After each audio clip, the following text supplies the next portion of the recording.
Boa noite a todos. Agora sim, gostaria de agradecer a Deus por mais essa oportunidade e aos irmãos pela presença. Hoje falaremos de um tema bastante instigante, né?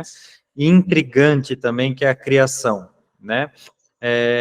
No capítulo 3º, página 49 do PDF e página 67 do livro físico. Vou convidar à leitura o irmão Luiz, para que leia a pergunta, e vou convidar a irmã Ângela, que leia a resposta. Assim podemos fazer uma combinação importante e depois os devidos comentários. Qualquer dúvida que vocês tenham sobre esse lindo tema, por favor, podem interromper para que possamos esclarecê-las. Sejam todos bem-vindos mais uma vez. Peço a Deus que vigie os nossos estudos. Vamos lá, meu irmão. Boa noite, irmãos. Texto primeiro, formação dos mundos. O universo compreende a infinidade dos mundos que vemos e não vemos, todos os seres animados e inanimados, todos os astros que se movem no espaço e os fluidos que o preenchem. Questão 37. O universo foi criado ou existe de toda a eternidade como Deus? Ele não pode ter sido feito por si mesmo. E se existisse de toda a eternidade como Deus, não poderia ser obra de Deus. Muito bem. Aqui na primeira pergunta deste tema, temos o questionamento se o universo foi criado ou existe como Deus, né? Querendo equiparar Deus com a própria criação do universo, né? E aí nós temos que separar as duas coisas. O universo acaba sendo o efeito, né? E Deus é sempre a causa. Então, se Deus criou o universo não pode ter sido eterno como Deus. Apenas Deus é eterno, apenas Deus é infinito. O universo, então, portanto, teve um começo. E aí, quando nós falamos especificamente deste universo, né, em que vocês vivem, nós podemos lembrar que a própria ciência já chegou a essa compreensão, né? E quando falamos dos demais universos, a própria ciência busca esta compreensão. Então, Deus criou o universo, que por sua vez é obra de Deus, né? Pela vontade de Deus o universo foi criado. Irmão Luiz, pode seguir com a leitura, por gentileza. Comentário de Kardec. A razão nos diz que o universo não poderia fazer-se por si mesmo, e que, não podendo ser obra do acaso, deve ser obra de Deus. É interessante neste ponto a palavra deve, né? Que o universo, na verdade, nós somos fruto do universo, né? Somos frutos de Deus, mas nós fomos originários nesse universo. Então, deve ser obra de Deus é porque achamos que assim deve ser, né? Talvez tenha algum subalterno de Deus que tenha criado e nós não sabemos disso. Entretanto, não cabe ao nosso intelecto limitado entender essa questão, né? Entretanto, precisamos aceitar que a criação do universo é fruto da vontade divina. E esse é um ponto imutável. E quando falamos fruto da vontade divina, não estamos diminuindo o valor do universo. Pelo contrário, estamos aumentando o valor do universo. Estamos mostrando que Deus é tão supremo em sua inteligência, em sua supremacia geral de todas as coisas, que foi capaz de criar o universo com tudo que está dentro dele, né? Então, imagina a complexidade dos mundos, né, das estrelas, algo que está em constante mudança, né? Então, como vocês vão perceber, assim como os homens, né, assim como a matéria humana, o universo também modifica-se, né? Então, os planetas nascem, crescem, desenvolvem-se, extinguem-se, né? E assim continua a existência, né? A ciência da Terra hoje acredita que daqui 4,5 bilhões de anos o Sol deve chegar ao seu fim, exterminando, né, todo o sistema solar, né, através da sua explosão, né? Acredito que nenhum daqui terá saúde para ver isso nesta encarnação. Entretanto, a ciência já busca, né, essa especulação, que daqui 4,5 bilhões de anos acontecerá. E caso aconteça, é lógico que estamos presumindo, né? Mas caso aconteça, Deus com certeza recondicionará esses espíritos para outros mundos, para as novas existências, né? Então, existem muitas dúvidas que pairam essas questões e poucas respostas que as atingem. E as poucas respostas que chegam, geralmente mudam com bastante frequência, né? Então, vamos falar da própria existência universal. Quantas teorias e teses já tiveram na história da humanidade, né? Desde antes de Cristo até os dias atuais. Devemos lembrar que a beleza universal é tão grande que antes de Cristo, né? Muito antes de Cristo, os planetas, as estrelas eram considerados deuses, né? Então, os seres humanos destinavam ao Sol, à Lua, aos planetas, o poder da divindade, né? E hoje já tem conhecimento que são planetas, né? E aí estão tentando entender a composição desses planetas ainda, entendem que são matérias condensadas, né? Isso, como vocês verão mais à frente, é uma informação que já está contida no próprio Livro dos Espíritos, que vale apenas reforçar que foi construído em 1857, né? Então, em 1857 já diz ali que a matéria condensada, né, que está esparramada no universo e que se encontra condensando, se formam ali os cometas que deslocam-se para a formação dos planetas, né, dos futuros planetas. Então, uma informação que já existia em 1857 e que a ciência reforça, entende que depois do evento do Big Bang, né, houve uma expansão, uma inflação universal e as matérias que se reaproximaram formaram os planetas, que devido à sua distância do Sol, então, por exemplo, no caso da Terra, a distância perfeita para não congelar e nem para queimar, propiciou a existência da vida, né? Só que essa coincidência absurda, né, só pode ter uma gestão, né, a gestão divina, né, e aí nós entendemos que não há coincidências, há apenas a vontade de Deus imperando sobre tudo. Dúvidas até aqui? Alguém gostaria de propiciar um comentário? Pois não, irmão Afonso. Boa noite a todos. Cabe realmente a gente falar em eternidade para o universo, ou mesmo para Deus, já que o tempo é uma convenção humana, né? A gente que mede o tempo do jeito que mede, a gente que coloca o tempo como uma grandeza que depende da luz, né? A gente identifica hoje que o Big Bang deve ter ocorrido há 13 bilhões de anos. Mas antes do Big Bang, esse tempo não existia, essas grandezas não existiam. Então, o que tinha antes, o que pode ocorrer anterior, é uma incógnita muito grande que não adianta a gente ficar especulando nisso. Não caberia a gente falar em tempos para entidades dessa magnitude? Bom, primeiramente, eu tenho que fazer uma réplica deste comentário, irmão Afonso, que quem somos nós para definir o tempo, né? Quando falamos que nós medimos o tempo, nós mensuramos de acordo com a nossa limitada capacidade de percepção. Nem sabemos se estamos o julgando ou observando de forma correta. Então, o ser humano, irmão Afonso, ele tem, por milênios, né, a capacidade de medir, de fazer cálculos, contas de quando surgiu a Terra, de quando ela irá se extinguir, entre outras questões, e são cálculos que, quando a ciência evolui, ela vai desmascarando e gerando novos cálculos, a verdade de ontem passa a ser uma inverdade atualmente, e toda essa busca frenética, ela é uma busca ainda muito inofensiva, né, perante a verdade, né? Nós temos que entender que, quando falamos da criação, do surgimento e da extinção do universo, estamos falando de questões inerentes a Deus, à vontade divina, né?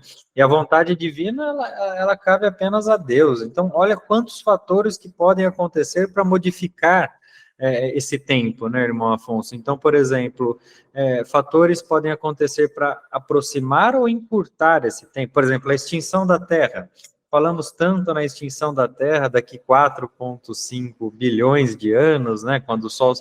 Mas basta apenas que um meteoro mude o seu curso, alguns graus, né, que a Terra pode ser extinta por conta da gravidade, né? A gravidade aproxima o objeto e se for um meteoro mais ou menos de 30 quilômetros, já pode dizimar a Terra.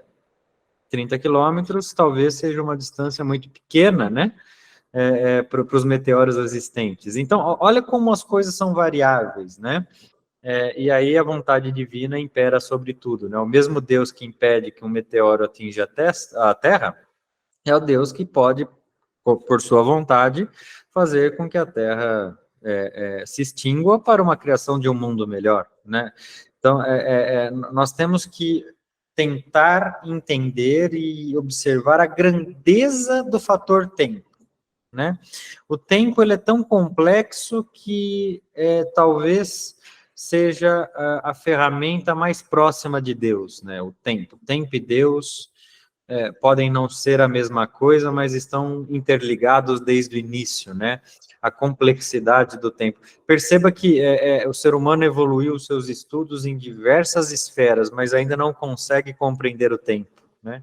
Consegue medi-lo, assim, 1 hora são 60 minutos, né? Então, ele usou uma forma de administrá-lo, mas não consegue de forma alguma entendê-lo. E acaba sendo, talvez, o atributo mais importante para vocês, não acaba? Então, eu preciso de tempo para evoluir, eu preciso de tempo para viver, eu preciso de tempo para morrer. O tempo, ele acaba sendo mais valioso do que a própria matéria.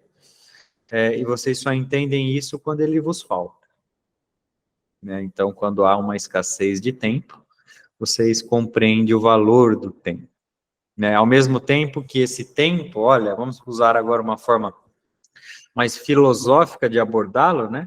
O tempo, ele é a ferramenta que cura as feridas, que tira a nossa dor, que nos ensina a crescer. Olha o poder do tempo, né? Então, não posso aceitar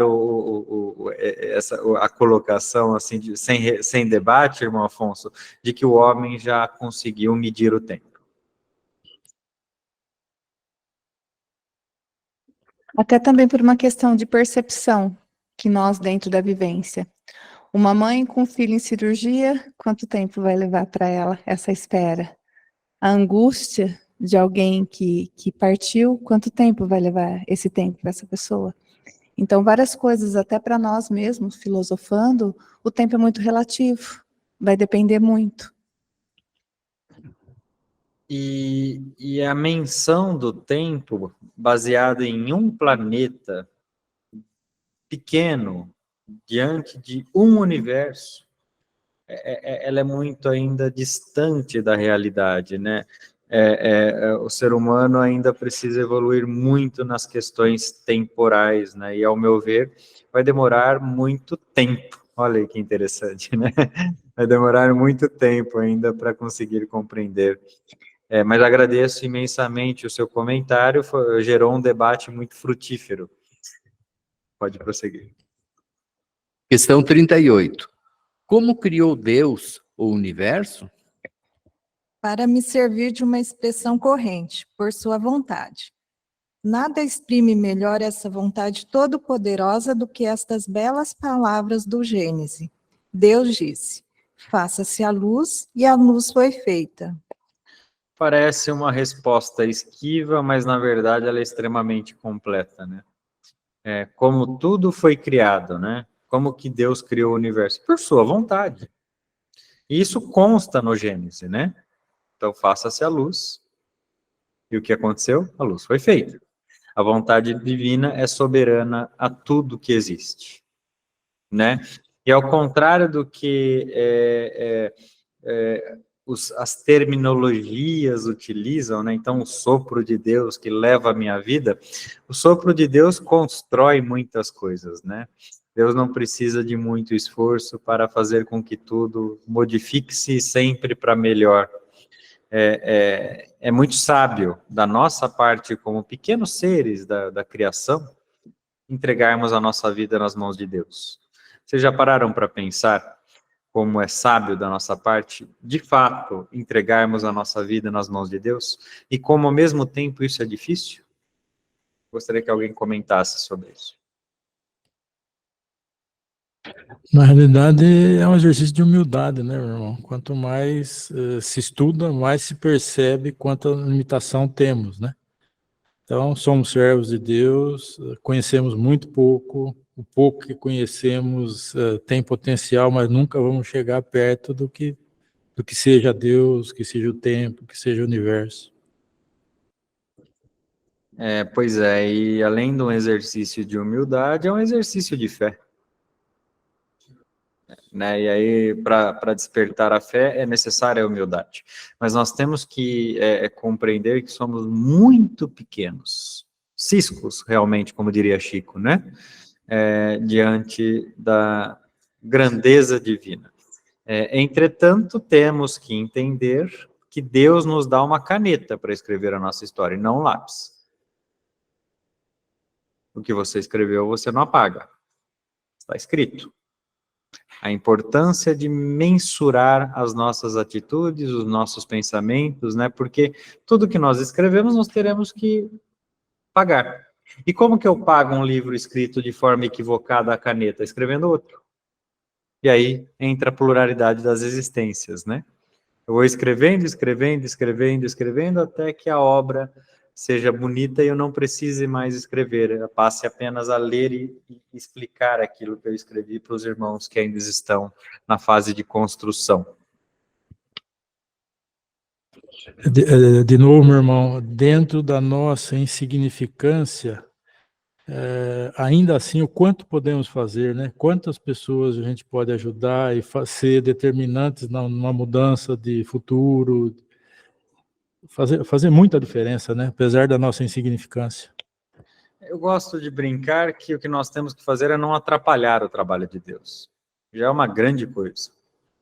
Né? Então vamos entender qual que é o trabalho de Deus, criar tudo que existe, fazer com que tudo sobreviva e perdure em plena harmonia. O que o homem faz? Destrói a harmonia de tudo que existe.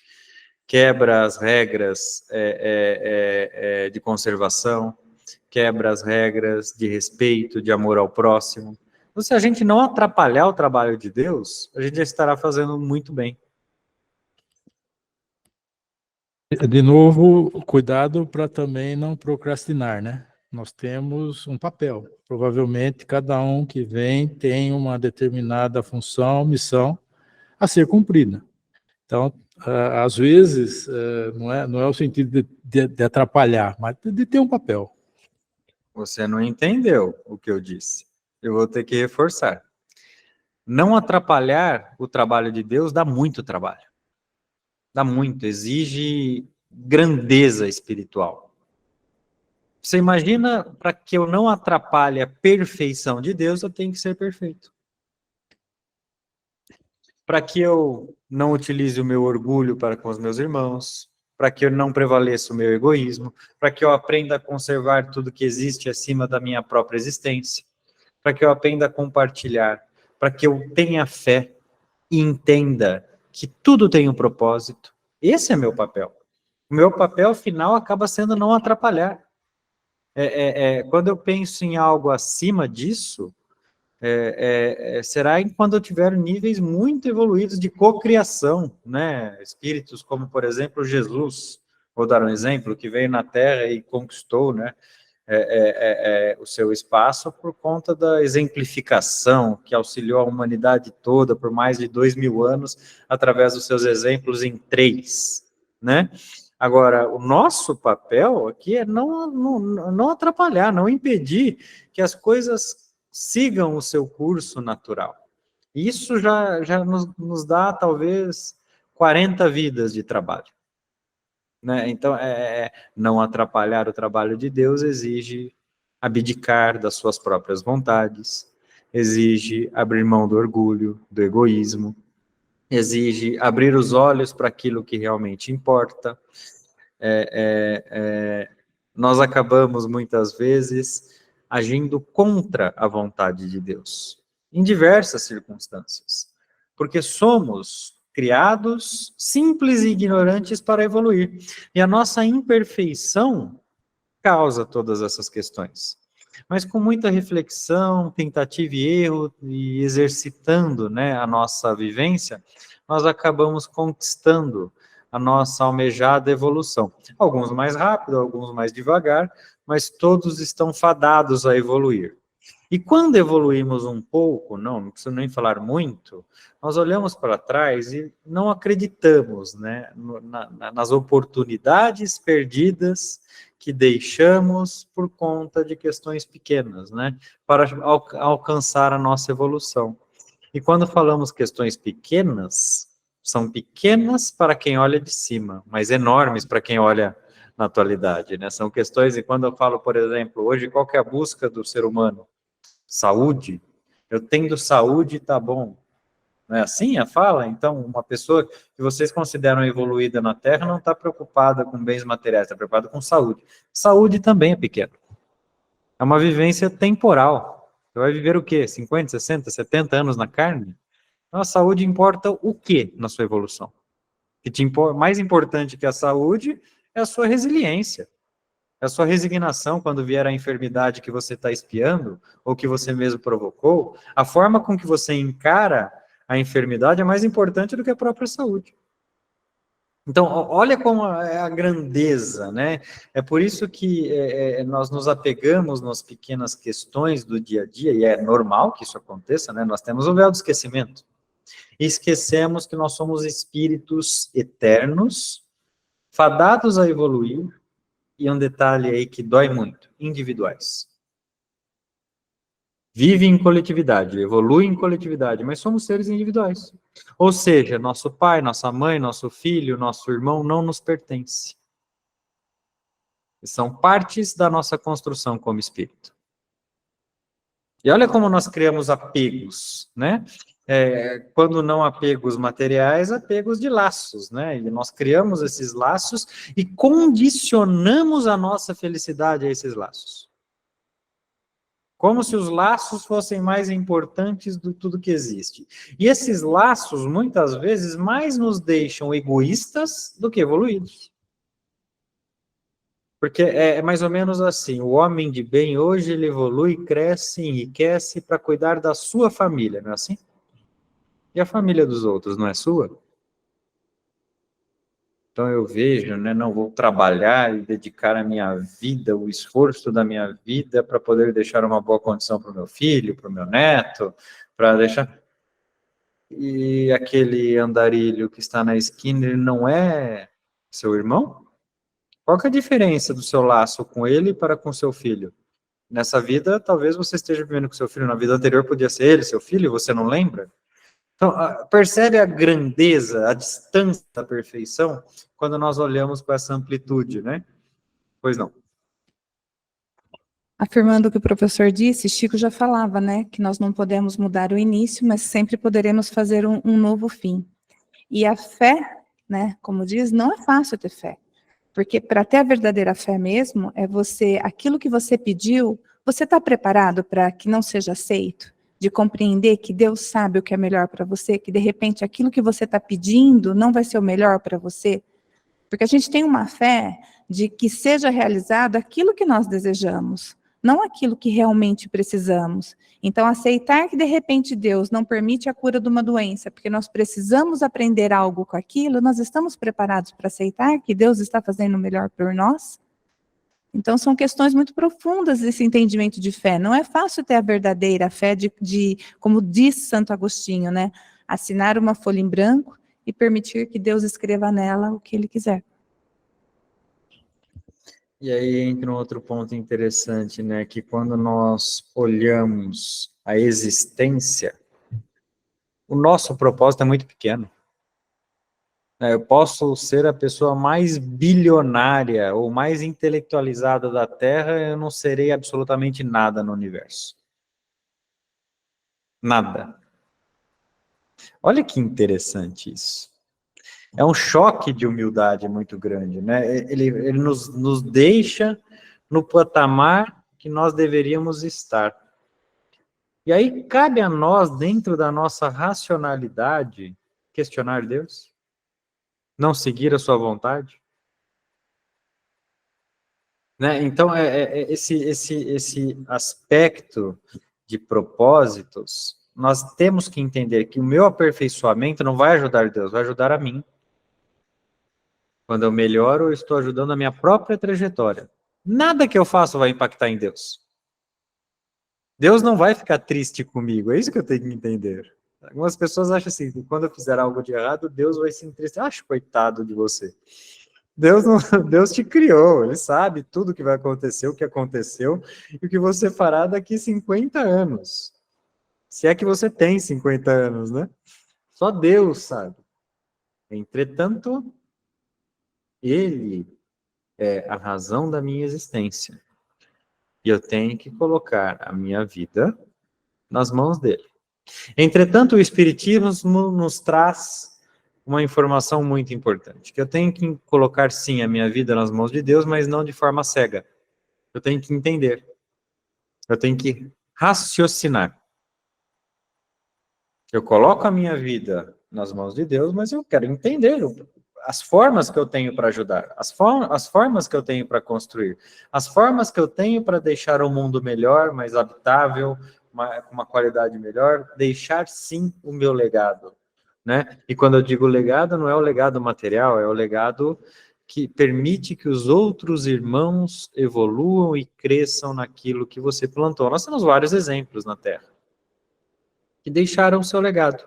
E aí sim, tornaram-se imortais. Imortal não é aquele que nunca morre. Imortal é aquele que permanece vivo após morrer.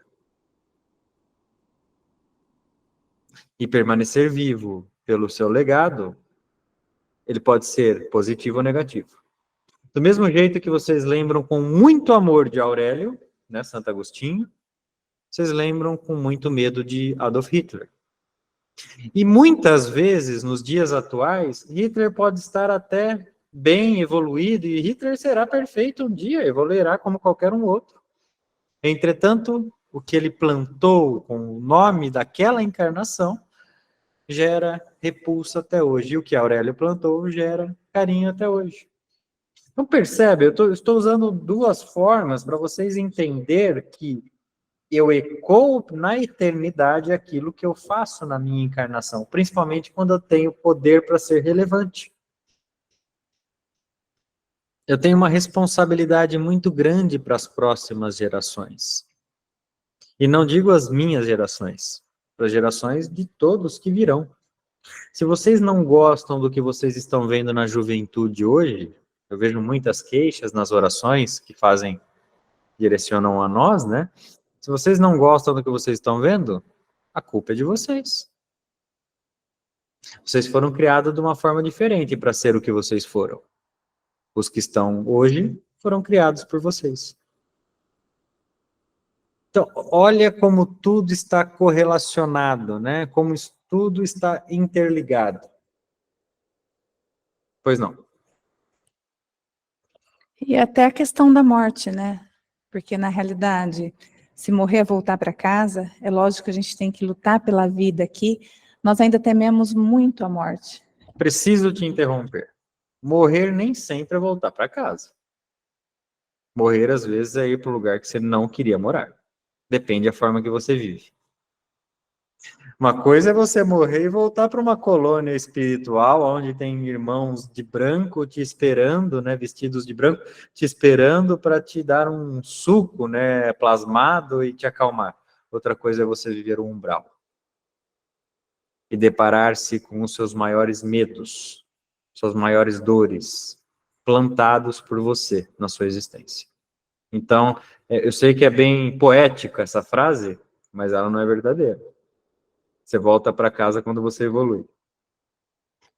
Mas, nesse caso, a pessoa já morreu em vida, porque ela não cumpriu em vida aquilo que ela veio para fazer. A morte em vida é muito pequena perto do que se vive na vida eterna. A intensidade das coisas no mundo espiritual é muito diferente da intensidade no plano material. Vocês hoje conhecem como a dor mais relevante a dor do parto, ou a dor de uma pedra no rim, ou a dor de uma pancreatite, né? Não é assim que a ciência demonstra como as maiores dores que o ser humano pode sentir? Estão enganados. A maior dor que o ser humano pode sentir é a dor da alma. É a dor de não ter aproveitado a sua essência, a sua vivência e a sua experiência, de ter desperdiçado a oportunidade da vida. Essa é a maior dor. E não importa se você plantou um espinho ou uma trave. O espinho virará uma trave dentro da sua consciência. Porque hoje você está com o véu do esquecimento. Então, na sua cabeça, você nem sabe se tudo isso que nós estamos debatendo é verdade, se realmente existe. Mas, a hora que vira a curva, você tem a resposta. E como ensinam, né, os livros, né, a primeira coisa que você se depara é a tela mental. O que é uma tela mental? É um espelho gigante, digitalizado, né, vamos usar assim para vocês poderem visualizar, em que você volta os trechos importantes para a sua redenção. Eu já vi gigantes ficarem de joelhos na frente da sua tela mental. Sabe por quê? Porque todos, independente do grau evolutivo em que estejam, claro que na fase hominal, já têm a consciência. Então já sabem o que Deus espera. Já sabe para que foram criados. Qual o propósito que foram criados. O nosso problema de existência, aliás, um dos maiores dele, é teimar com a consciência. Quantas vezes nós teimamos com a consciência? O nosso orgulho não sobressai a nossa visão da consciência, transformando em conveniência? Ou o nosso egoísmo não sobressai a visão da consciência? Nós acabamos criando fugas dos males do mundo, perceberam? Durante a nossa vida, nós evitamos a pobreza, nós evitamos o sofrimento. Quando alguém se machuca, não quero ver. Quando eu vejo um lugar em que animais ou pessoas estão sofrendo, eu quero evitar. A tela mental é o contrário disso. Você enfrenta. É um bom exercício, aliás. Sentir a dor do próximo em vida. Ao invés de desviar, procurar ajudar. Aos famosos invisíveis do mundo. Sabia que Jesus foi um invisível em sua época? Não, por quê? Porque um homem pobre seria visto ou seria notado? Porque um homem que perambulava pelas ruas, quebrando uma lei mosaica, né, segundo a visão da época, colocando coisas alucinantes, né, em suas palavras e que não faziam sentido à maioria, seria notado. Deus era invisível, foi visto por 12 que o seguiram. E depois fez tudo isso que você já conhece. Então, os invisíveis não significam não ter algo a somar. Aliás, eu vejo que alguns dos irmãos já tiveram essa oportunidade em vida. Quem aqui já teve a oportunidade de conversar com um morador de rua, com alguém que passou por grande sofrimento? Erga a mãozinha aqui, por favor. Aqui temos alguns irmãos, né? E eu tenho certeza que vocês aprenderam muito com isso. Alguém quer relatar alguma história? Pois não. Nós saímos um dia para fazer distribuição de cobertores e para mim me surpreendeu muito, numa noite muito fria que nós saímos, estava muito frio mesmo, e nós fomos parando para ir distribuindo para as pessoas, e as pessoas que menos tinham, às vezes estava um casal, então separamos 2 cobertores para dar para esse casal. E por incrível que pareça, ele devolveu um. Aí ele falou assim, entregue para o próximo, que um será suficiente para nós 2. Então, aí já foi uma uma coisa que me chocou muito, a humildade de não ser egoísta, de pensar no outro que também estaria passando frio, e ele não quis pegar o outro cobertor. Pois é. Mais alguém? Então, vocês precisam conversar mais com as pessoas que precisam, muitas vezes, da sua atenção, não é nem do seu dinheiro, né?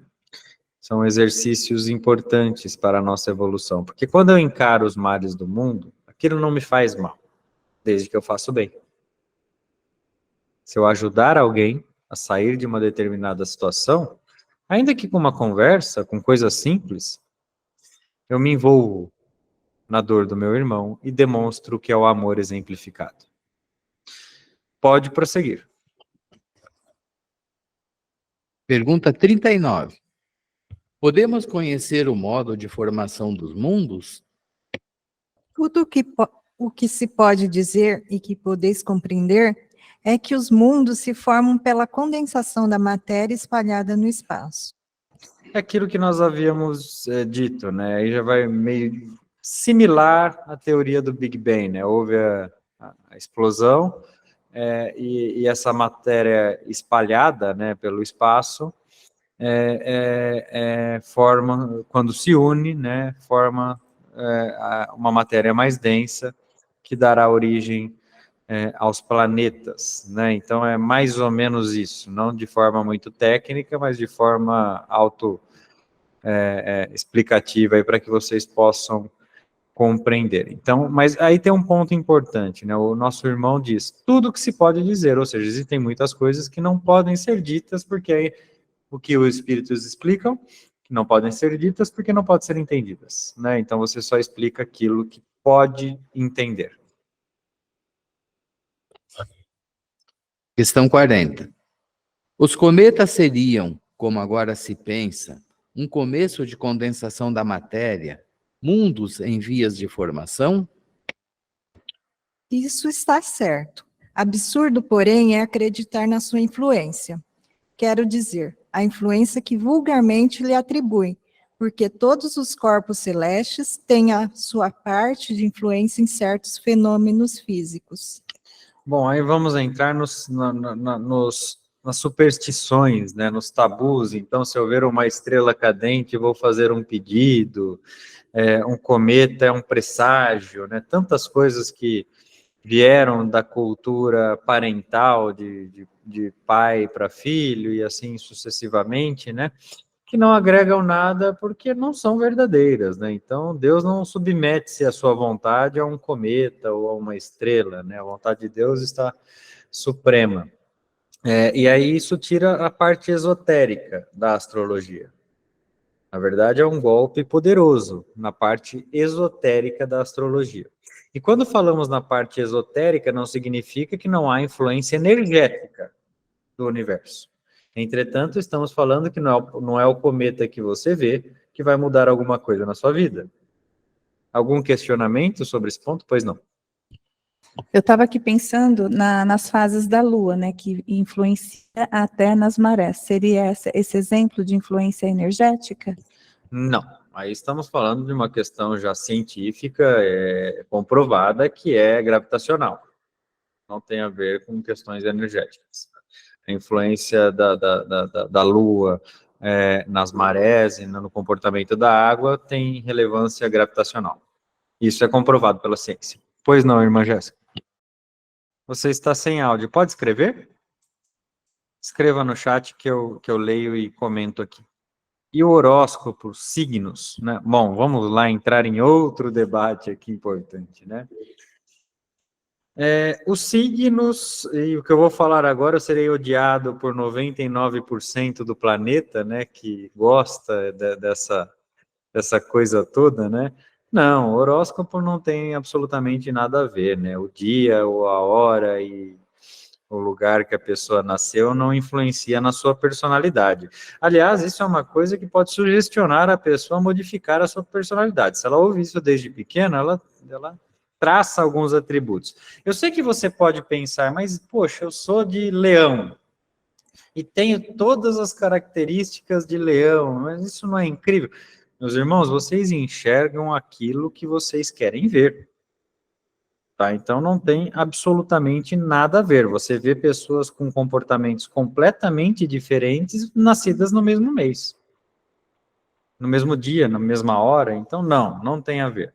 A única coisa que tem a ver é que o momento que você veio ao mundo, né, foi um momento decidido, destinado por Deus para que pudesse cumprir a sua missão, né? Então você veio na família que você escolheu, provavelmente, né? Na forma que você escolheu, forma física que você escolheu, para enfrentar as suas provas e expiações. Todo o resto, signos, horóscopo, não tem verdade, apesar de magoar muitos irmãos que acreditam nisso. Eu não vejo prejuízo em quem acredita nisso, desde que não deixe interferir na sua vida cotidiana. Quer acreditar em signo, não tem problema, mas não deixe que isso rege a sua existência. Você parece alguém alienado quando coloca a camiseta preta, porque o horóscopo está pedindo para que você coloque o preto. Então, quer dizer, são superstições que foram ali abastecidas pela crendice popular.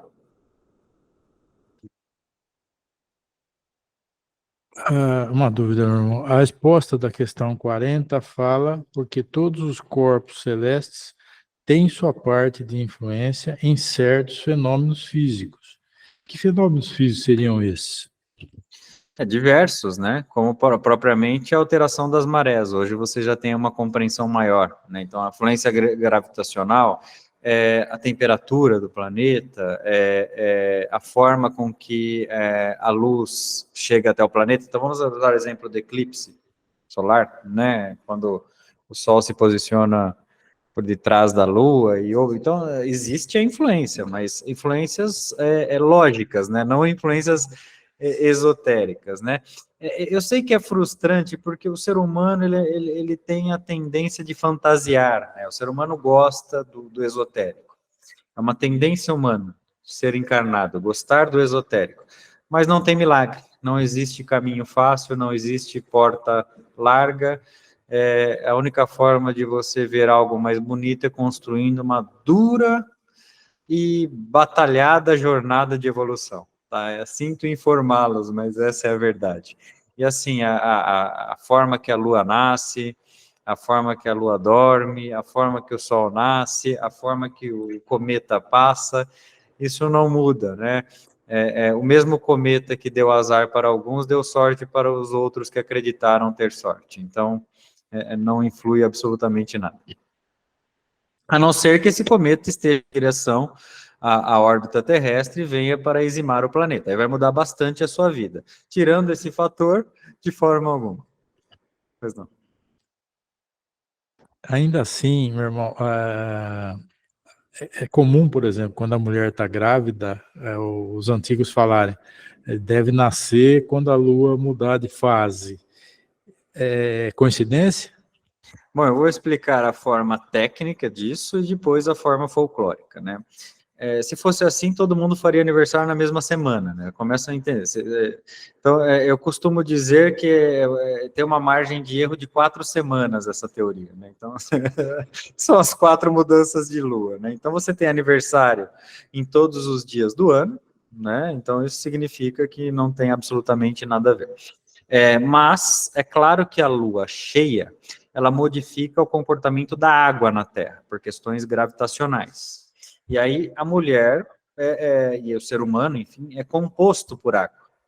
Né? Então, os irmãos podem perceber que se sentem até mais inchados em determinadas épocas da semana e assim sucessivamente. Então, esse comportamento da água pode sim influenciar nas questões orgânicas, mas, tirando isso, absolutamente não. Tem também a questão do cabelo, né? Se cortar o cabelo. Meus irmãos, esqueçam isso, tá? As pessoas cortam o cabelo todos os dias e eles continuam crescendo. Mas tem o peso da fé dentro disso. Nós não podemos desprezar o peso da fé. Quando eu acredito em algo, aquele ovo que eu coloco no muro faz chover. Mas é pela minha crença e não propriamente pelo... Ou melhor, faz sol, né? Pela minha crença e não propriamente não é determinante, né? Então eu tenho que entender que o meu ovo é muito pequeno perante a vontade divina, né? Questão 41. Um mundo completamente formado pode desaparecer e a matéria que o compõe espalhar-se de novo no espaço? Sim, Deus renova os mundos como renova os seres vivos. Aí vamos falar da extinção dos dinossauros, né? Não estamos falando que a Terra desapareceu, mas ela entrou em uma crise existencial grande, né? Nesse período, né? Então, houve a extinção de quase todos os seres, né? Do planeta e a renovação, uma nova forma de vida. O que, aliás, é bastante salutar para vocês, porque conviver com dinossauros não deveria ser muito interessante nos dias atuais, com o tamanho e peso que vocês possuem, né? Mas, de uma forma geral, Deus permite que as coisas se renovem de forma natural, né? De forma completamente natural. Mas sempre dá possibilidade, né? Sempre dá oportunidade para que haja condições perfeitas para que a vida da forma que você conhece seja continuada, né? Para que você possa lapidar o seu espírito. Questão 42. Saberemos a duração da formação dos mundos, da Terra, por exemplo? Nada te posso dizer, porque somente o Criador o sabe. E bem louco seria quem pretendesse sabê-lo, ou conhecer o número de séculos dessa formação. É saber exatamente, quando a Terra será dizimada ou quando deixará de existir, cabe apenas a Deus, né? Inclusive, como eu disse, podem existir diversos fenômenos para contribuir para o retardo ou para a antecipação. E cá entre nós, o que os habitantes da Terra têm feito está contribuindo para o quê? Então, para acontecer antes, né? Não depois. Nós podemos observar, né, algumas reações do organismo vivo, o planeta Terra, que já demonstram a sua insatisfação para esses habitantes indesejados, que só o agridem e não o conservam, né? Então, eu quero que vocês entendam a fragilidade humana. Se subir 10 graus Celsius na Terra, não sobra mais ninguém. Então, assim, vocês precisam entender a fragilidade, né? E a Terra é muito maior do que isso. E nós somos espíritos, né? Que muitas vezes habitamos a Terra para evoluir. E aí, eu repito, irmão, não atrapalhar a vontade de Deus, né? Não atrapalhar a gestão divina. Muito bem, já deu o nosso horário, né? Eu sei que nós começamos um pouco depois e estamos terminando um pouquinho depois. Vou pedir para a irmã Regiane escolher uma prece e fazê-la, para encerrarmos com uma boa energia e fazer com que vocês possam ter os próximos dias aí com muita paz e amor. Agradeço a Deus, né, por essa oportunidade, e aos irmãos mais uma vez pela presença. Irmã Regiane, pode ler.